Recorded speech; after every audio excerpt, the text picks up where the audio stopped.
Hey, hey, hey, welcome back to Melinda's Messy Sink. Good morning. I'm still in my PJs. It's a damp, chilly day here in Indiana, and I have been working on my January meal plan and going through and seeing what I need from the grocery store and realized that I had some bananas that are getting ready to go bad. So what sounds so good this morning on this chilly morning is some Copycat Starbucks banana bread. Let's get started. All right, so when you're making banana bread, the more brown your bananas are, the sweeter the banana bread, they say. So usually whenever my bananas are about this point, if I haven't eaten them, I either freeze them for like smoothies or something like that, or I am planning on making some banana bread. Oops. My husband doesn't like bananas, so whenever I buy too many of them on accident, and then I end up with leftovers.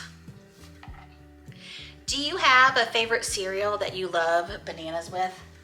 Mine is just the good old Frosted Flakes.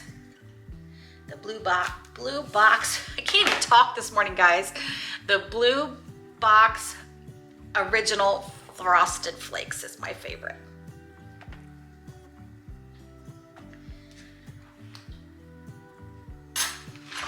And we're just gonna take a fork and we're just gonna mash these up.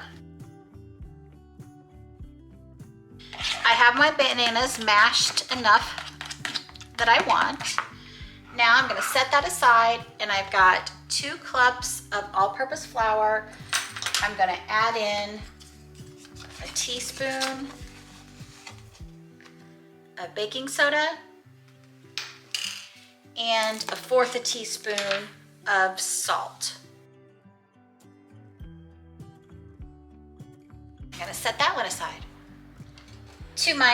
I have in a larger bowl, I have 1 1/8 a cup of sugar. I'm gonna add 2 tablespoons of milk, a 1/2 cup of vegetable oil, 1 egg, a 1/2 teaspoon of vanilla.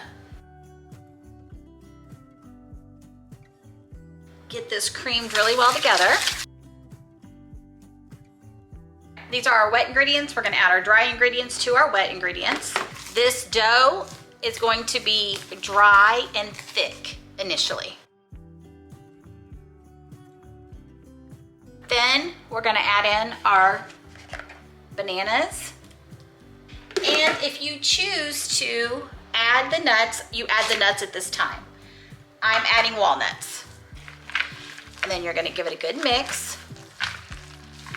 Your mixture will loosen up just a little bit now that you've added some more moisture to it. I have a 9x9 pan with parchment paper in it. I know these are supposed to go into loaf pans, but I like the crunchy parts of the crust on the top and the side, so I'm going to use a cake pan to get more crust on the top.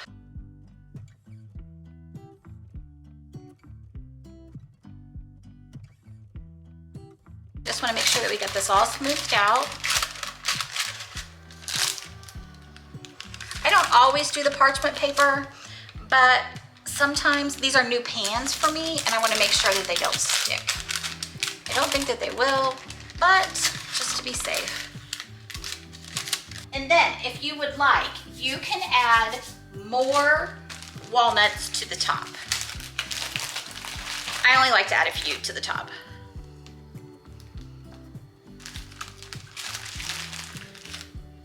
And then we're gonna put this in a 325-degree oven for 50 to 70 minutes, depending on how your oven bakes. Now, that is for the loaf pan recipe. This being not as thick, I'm gonna start checking it at about 30 minutes. My banana bread just came out of the oven. I'm gonna let it sit for about 10 minutes in this pan, and then I'm gonna lift it out of the pan and put it on the cooling rack to cool until completely cooled.